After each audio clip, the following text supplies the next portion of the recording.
நீங்க நெறைய இந்த இன்வெஸ்டிங் ஃபார்வர்டு, வாட்ஸ்அப் ஃபார்வர்ட்லாம் பார்த்தீங்கன்னா, இன்ஃபோசிஸ்ல நீங்க 10,000 போட்டிருந்தா, இப்ப இது இவ்ளோ கோடி ஆயிருக்கும். விப்ரோல அந்த ஐபிஓ டைம்ல நீங்க போட்டிருந்தீங்கன்னா, போனஸ் ஷேர்லாம் தாண்டி இது இவ்ளோ வந்திருக்கும். ஒரு 20 வருஷத்துக்கு முன்னாடி நீங்க புல்லட் பைக் வாங்குறதுக்கு பதிலா, அந்த புல்லட் கம்பெனி ஷேர்ல இன்வெஸ்ட் பண்ணியிருந்தா, இன்னைக்கு நீங்க 10 BMW வாங்கலாம். அப்படின்றதெல்லாம் ஜென்ரலான ஒரு சேயிங் இருக்கும். பட் யாருமே அந்த 20 வருஷத்துக்கு முன்னாடி, 10 வருஷத்துக்கு முன்னாடி போய் நம்ம இன்வெஸ்ட் பண்ண போறதில்ல. இப்போ நான் ஒரு விப்ரோவ கண்டுபிடிக்கணும்னா என்ன பண்ணணும்? இப்போ நான் ஒரு இன்ஃபோசிஸ கண்டுபிடிக்கணும்னா நான் என்ன பண்ணணும்? இல்லன்னா இப்போ அதே மாரி ஒரு புல்லட் இல்லன்னா ராயல் என்ஃபீல்டு, ஆச்சர் மோட்டார்ஸ் மாரி ஒரு கம்பெனி மல்டி பேக்கர நான் கண்டுபிடிக்கணும்னா என்ன பண்ணணும்னு டீட்டெயில்டு ஒரு டிஸ்கஷன் எதுவுமே இருக்காது. அப்படியே இருந்தா கூட இந்த பிஇ வேல்யூ பாரு, இல்லன்னா இந்த பிஇ ரேஷியோ பாருன்னு ஒரு ஃபண்டமெண்டல் ஆஸ்பெக்ட்ஸ்ல தான் ஸ்டடி இருக்குமே தவிர, ஆக்சுவலா ஒரு கம்பெனி மல்டி பேக்கர் ஆகுறதுக்கும், அதோட ஃபண்டமெண்டல பார்த்து இந்த மாரி ஒரு பாராமீட்டர பார்த்து டிசிஷன் எடுக்கிறதுக்கும் சம்மந்தமே இல்ல.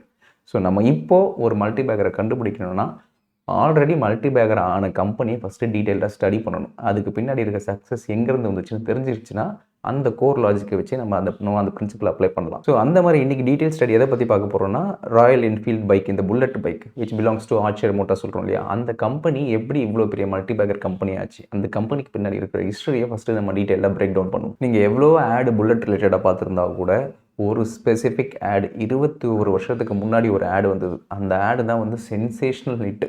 ஏன்னா அதில் பெருசாக டயலாக் இருக்காது, அது மைலேஜ் கிலேஜ் எதை பற்றியுமே பேசியிருக்க மாட்டாங்க. நான் சொல்கிறத இன்கேஸ் நீங்கள் அந்த ஆடை பார்க்கலன்னா, புல்லட் ஆட் 2004 யூடியூப்பில் பாருங்கள். இன்கேஸ் நான் எக்ஸ்பிளைன் பண்ணுறேன் உங்களுக்கு புரியறதுக்கு. ஸோ எப்படி அந்த ஓவரால் சீன் ஆரம்பிக்கணும்னா, ஒரு தூரத்துலேருந்து ஒரு ட்ரெயின் செம்ம ஃபாஸ்ட்டாக வந்துட்டுருக்கும். ஒரு குட்ஸ் ட்ரெயின் சரியான ஃபாஸ்ட்டாக வந்துகிட்டு இருக்கும். அது சைட் பை சைட் பார்த்தீங்கன்னா, அதை கட் பண்ணால் இன்னொரு சைடில் ஒருத்தர் புல்லட் ஓட்டிட்டு டுப்பு டுப்பு டுப்பு டுப்புன்னு அந்த சவுண்ட் வந்துட்டு இருப்பார். திருப்பி கட் ஆகும், அந்த புல்லட் ட்ரெயின் ஃபாஸ்ட்டாக வர சவுண்டு. ஸோ இந்த ட்ரெயின் சவுண்டும் இந்த புல்லட்டில் இந்த வண்டியில் வர சவுண்டும் புட்டு புட்டுன்னு மாற்றி கட்டாயி வரும். ஸோ ஒரு கட்டத்துக்கு அப்புறமா பார்த்தீங்கன்னா ரயில்வே கிராசிங் ஒன்று காமிப்பாங்க. ஸோ ஜென்ரலாக என்ன நடக்கும், ரயில்வே கிராசிங்கில் இந்த ரோடுக்கு தாண்டி அந்த ரோடுக்கு போகும் இல்லையா. ஸோ அப்படி போகும்போது ரயில்வே கேட் எப்போவுமே இந்த காருக்கு பைக்குக்கு தான் இருக்கும். ஸோ கரெக்டாக என்ன நம்ம நினைப்போம்னா, இந்த பைக்கு கரெக்டாக ரயில்வே கிராசிங்கில் வந்து நிற்கும், அப்புறம் ட்ரெயின் போகும், புல்லட்டை காமிப்பாங்க அப்படின்னு நினைப்போம். பட் ஆக்சுவலி என்ன நடக்கும்னா, ஒன்ஸ் அந்த ட்ரெயின் ரயில்வே கேட் கிட்ட வரும்போது அந்த கேட்டை வந்து ட்ரெயினுக்கு போட்டிருப்பாங்க. அதுக்கப்புறம் பார்த்தா இந்த பைக் அந்த ரயில்வே கிராஸை தாண்டி போகும், ட்ரெயின் நிற்கும் இந்த புல்லட்டுக்காக. ஸோ டேக்லைனே even every one waits for bullet அப்படின்ற மாதிரி ஒரு டேக்லைன் இருக்கும். ஸோ அந்த டேக்லைன் தான் அந்த டைமில் ஒரு sensational hit. Every one makes way for the Bullet அப்படின்னு போட்டு முடிச்சிருப்பாங்க. அதுதான் 2004 ஃபஸ்ட்டு டைம் எல்லாரும் நோட்டீஸ் பண்ண ராயல் என்ஃபீல்டு எலக்ட்ரா ஓப்பன் ஆன டைம். ஸோ அதுக்கப்புறம் தான் சேல்ஸ் வந்து பயங்கர ஸ்கை ராக்கெட் ஆச்சு.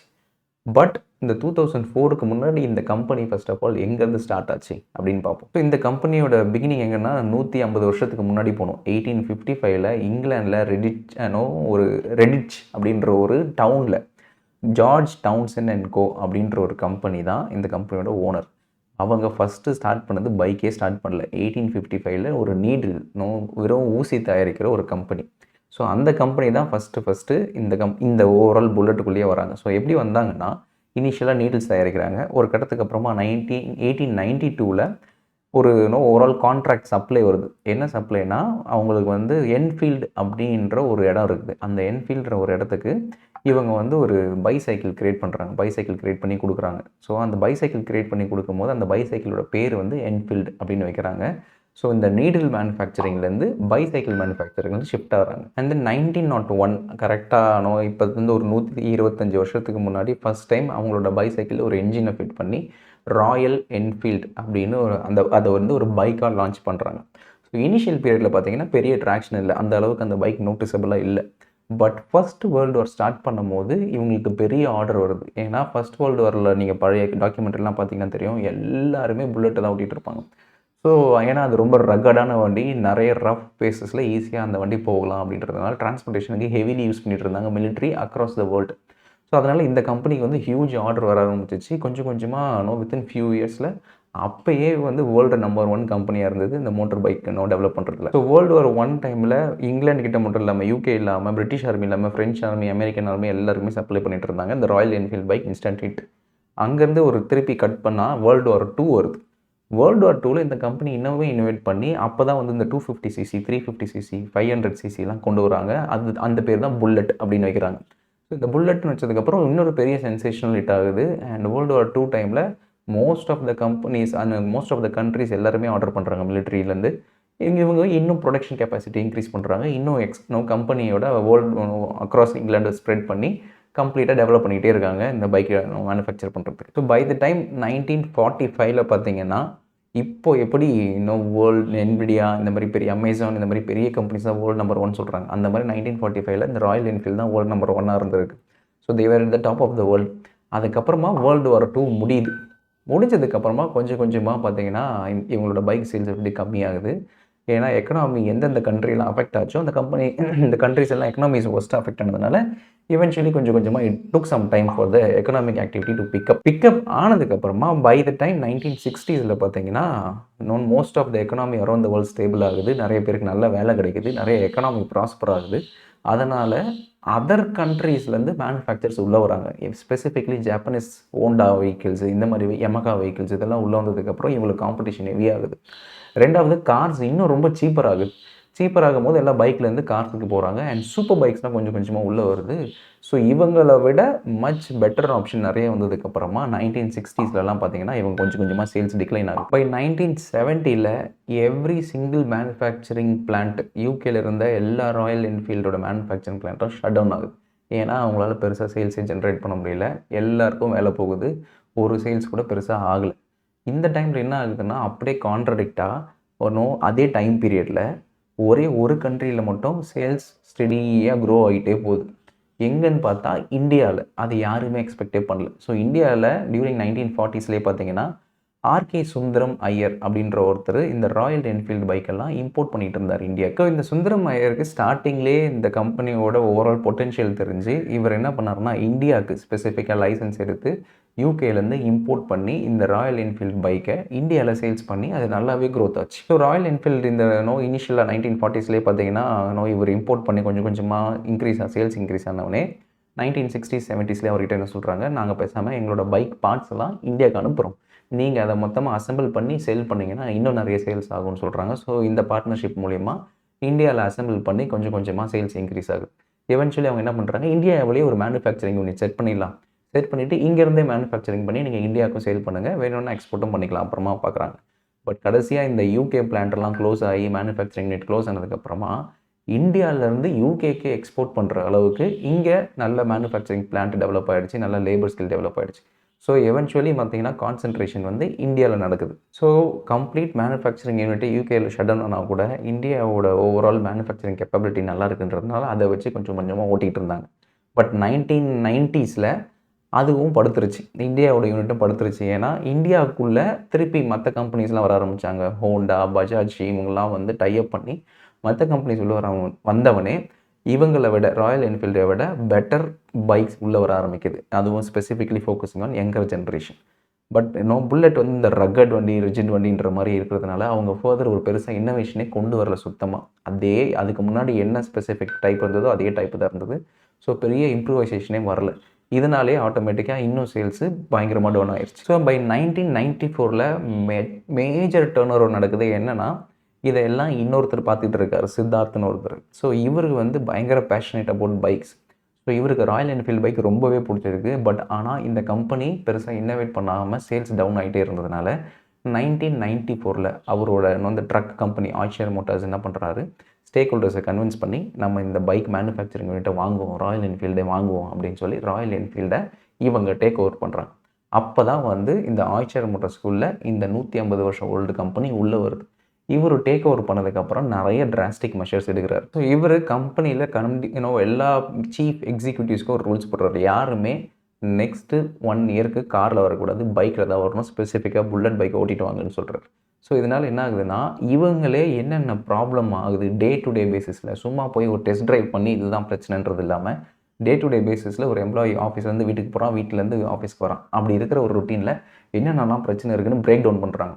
இந்த அளவுக்கு பிரேக் டவுன் பண்ணி டீட்டெயில் ஸ்டடி அது வரைக்கும் இந்தியன் சைடில் எந்த ஒரு ஆண்டர்ப்ரனரும் பண்ணல. இவர் பண்ணதுக்கப்புறமா சின்ன சின்ன விஷயம்லாம் ஃபிக்ஸ் பண்ணுறாங்க. ஃபிக்ஸ் பண்ணதுக்கப்புறமா இன்னொரு ஒரு குவாலிட்டி செக் போட்டு இதுக்கப்புறம் இந்த கம்பெனி இந்த அசம்பிளி லைன்லேருந்து ஒரு பைக் வெளியே போனால் கூட இந்த 1000 செக் பாயிண்ட்ஸை செக் பண்ணியிருக்கணும். இது எல்லாமே சாட்டிஸ்ஃபை ஆனால் தான் இந்த பைக்கே வெளியே போகணும்னு சொல்லி பெருசாக போடுறாரு. அண்ட் வித்தின் இந்த நெக்ஸ்ட் 1994 2000 இந்த 6 இயர்ஸில் கரெக்டாக நிறைய மெஷர்ஸ் எடுத்து நிறையவே ஃபிக்ஸ் பண்ணுறாங்க.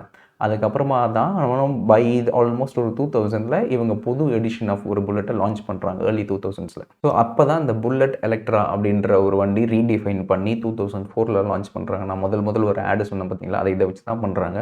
அப்போவே சென்சேஷனல் ஹிட் ஆகுது. ஏன்னா சின்ன சின்ன இஷ்யூஸ் எல்லாமே ஃபிக்ஸ் ஆனதுக்கப்புறமா இவங்க வந்து என்னோட வண்டி இவ்வளோ மைலேஜ் தரும் அவ்வளோ மைலேஜ் தரும் வைக்காமல் அது ஒரு லைஃப் ஸ்டைல் வண்டி, இந்த வண்டி ஓட்டினீங்கன்னா ஒரு கெத்து அப்படின்ற மாதிரி தான் ஒரு ப்ரொஜெக்ஷன் இன்னிய வரைக்கும் இருக்குது, ஈவன் ஆஃப்டர் 20-30 இயர்ஸில்.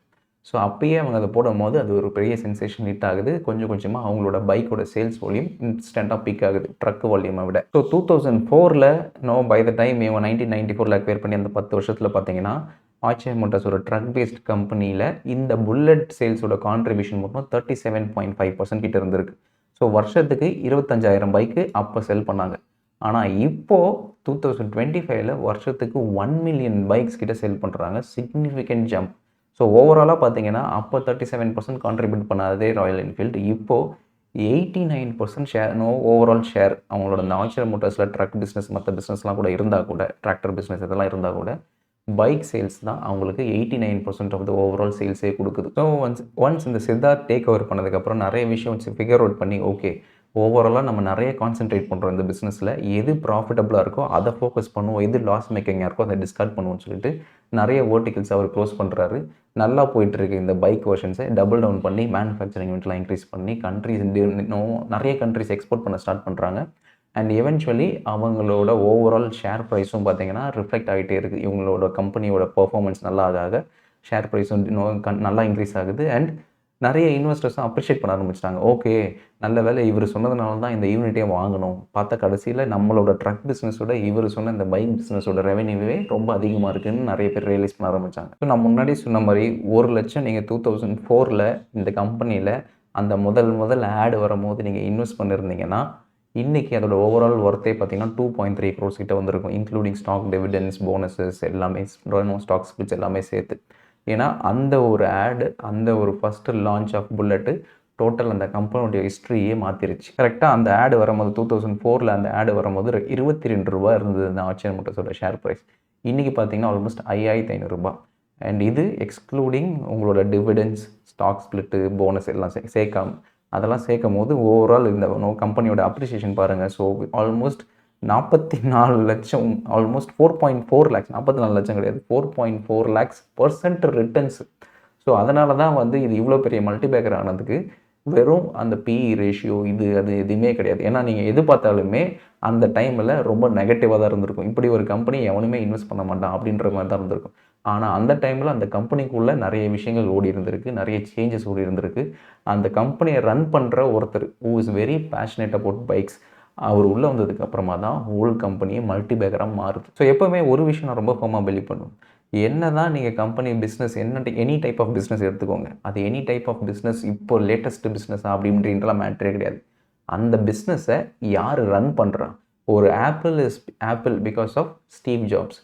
அமேசான்ன்ற ஒரு கம்பெனி இவ்வளோ பெரிய கம்பெனி ஆனதுக்கு அது காமர்ஸில் இருந்தது மட்டும் கிடையாது. ஏன்னா அந்த டைமில் நிறைய கம்பெனி காமர்ஸில் இருந்தது. அமேசான் மெயின்லி பிகாஸ் ஜெஃப் பேசோஸ்ன்ற மாதிரி ஒரு ஆள். அதே தான் ஃபேஸ்புக்கை பொறுத்த வரைக்கும். ஃபேஸ்புக்குன்ற ஒரு கம்பெனி எப்பயோ யாகு வாங்கியிருக்கணும். பட் அது பின்னாடி இருக்கிற அந்த ஒரு பொட்டென்ஷியலை பார்த்ததுனால தான் மார்க் ஜுக்கர்பர்க் அப்போ செல் பண்ணாமல் இப்போ அது பெரிய மல்டி மில்லியன் கம்பெனியாக இருக்குது. ஸோ அதே தான் with respect to Royal Enfield. அந்த டைமில் இந்த கம்பெனி இந்தியாவில் மட்டும் இல்லாமல் யூகேல ஷட் டவுன் ஆச்சு. அதுக்கப்புறம் இந்தியாவில் 1994 ஆல்மோஸ்ட் ஷட் டவுன் ஆகும்போது இதை டேக் ஓவர் பண்ணுறாங்க. டேக் ஓவர் பண்ணி ஒரு 6 வருஷம் பெரிய அவுட்புட் இல்லை. ஸோ இவ்வளோ ஸ்ட்ரகிள் ஒரு கம்பெனி ஒரு 150 வருஷத்துக்கு மேலே இருந்த கம்பெனி 2 வாட்டி ஆல்மோஸ்ட் பேங்க்ரப்ட் ஆகி திருப்பி அதுலேருந்து ரிகவர் ஆகும்போது அது பின்னாடி அவ்வளோ ஒரு ஸ்ட்ராங் ப்ராடக்ட் இருக்குதுன்னு அர்த்தம். ஸோ ஃபஸ்ட்டு ஒரு ஸ்ட்ராங் ப்ராடக்ட் அந்த கம்பெனியில் இருக்கணும். அந்த ஸ்ட்ராங் ப்ராடக்டை மக்கள் பிலீவ் பண்ணணும். அது எல்லாரையும் தாண்டி அந்த ஸ்ட்ராங் ப்ராடக்டை அந்த கம்பெனியை ரன் பண்ணுற அந்த பர்சன் பிலீவ் பண்ணும். இதெல்லாம் ஒன்று சேரும் போது எவ்வளோ பெரிய ஸ்ட்ரகிள் வந்தாலும் அது அங்கேருந்து அப்படியே டேர்ன் அரவுண்ட் ஆகி அங்கேருந்து ஃபர்தராக பெரிய மல்டிபேக்கர் ஆகுது. ஸோ ஆல்ரெடி மல்டிபேக்கரான ஸ்டாக்கு நீங்கள் போய் வச்சிங்கன்னா அது பெருசாக மல்டிபேக்கர் ஆகிறதுக்கு பொட்டன்ஷியல் இல்லை. இப்போ போய் நான் ராயல் என்ஃபீல்டு வாங்கினேன்னா இங்கேருந்து அது இத்தனை மடங்குலாம் போக வாய்ப்பே கிடையாது. ஏன்னா அது ஆல்ரெடி பெரிய கம்பெனி ஆயிடுச்சு. இதுக்கப்புறம் எந்த கம்பெனி ஸ்ட்ரகிளிங் ஃபேஸில் இருக்குது, அந்த கம்பெனியோட ப்ராடக்ட் நல்லா இருக்கா, அந்த ப்ராடக்டோட அந்த கம்பெனியை ரன் பண்ணுற அந்த பர்டிகுலர் பர்சன் ரொம்ப பேஷனேட்டாக இருக்காரா, ரொம்ப விஷனரியாக இருக்காரா, அவருக்கு அந்த பொட்டென்ஷியல் இருக்கா, இதெல்லாம் நம்ம ஜட்ஜ் பண்ணும்போது ஆட்டோமேட்டிக்காக உங்களுக்கு புரிய ஆரம்பிச்சிடும். ஓகே இந்த கம்பெனியோட பி ரேஷியோ பார்த்தா அது பெருசாக இல்லை, பட் ஆனால் அந்த கம்பெனி எவென்ச்சுவலி ஒரு டேர்ன் அரவுண்ட் ஸ்டோரி ஆக போயிட்டுருக்கு அப்படின்ற ஒரு ஸ்டடி நம்ம பண்ணும்போது அப்போ தான் நம்ம மல்டி பேக்கரை ஐடென்டிஃபை பண்ண முடியும். அடியாத்தி இதுக்கு பின்னாடி இவ்வளோ ஒர்க் இருக்கான்னு நினச்சிங்கன்னா அதுதான். ஸோ மல்டி பேக்கர் சும்மா ஈஸியாலாம் வந்துடாது. ஸோ அதுக்கு பின்னாடி ஒரு பெரிய ஹார்ட் ஒர்க் இருக்குது. ஸோ அந்த ஹார்ட் ஒர்க்கு இந்த மாதிரி ஒரு பிஸ்னஸில் ரிஃப்ளெக்ட் ஆகும்போது அது ஒரு லெஜெண்டரி பிஸ்னஸாக மாறுது. ஸோ நெக்ஸ்ட் டைம் நீங்கள் ரோட்டில் ஏதாவது ஒரு புல்லட் பார்த்தீங்கன்னா அது நார்மல் புட்டுன்னு சவுண்ட் ஒரு புல்லட் இல்லை, அதுக்கு பின்னாடி மோர் தென் 150 இயர்ஸ் ஓல்டு ஸ்டோரி இருக்குது. அதனால தான் இது இன்னி வரைக்கும் அது மல்டி பேக்கர் கம்பெனியாக இருக்குது. So this is what I want to convey. So ஒரு பெரிய லாங் டேர்ம் இன்வெஸ்டிங்கிறது வந்து இந்த மாதிரி ஒரு டீட்டெயில் ஸ்டடி பண்ணும்போது தான் நம்மளால் மல்டி பேக்கரை ஐடென்டிஃபை பண்ண முடியும். So thanks for your time. நான் எக்ஸ்பிளைன் பண்ணதில் உங்களுக்கு ஏதாவது ஒரு விஷயம் பிடிச்சிருந்தாலும் சரி, இல்லை ஏதாவது கமெண்ட் பண்ணனாலும் சரி, mention it in the comments. See you guys next week with another video.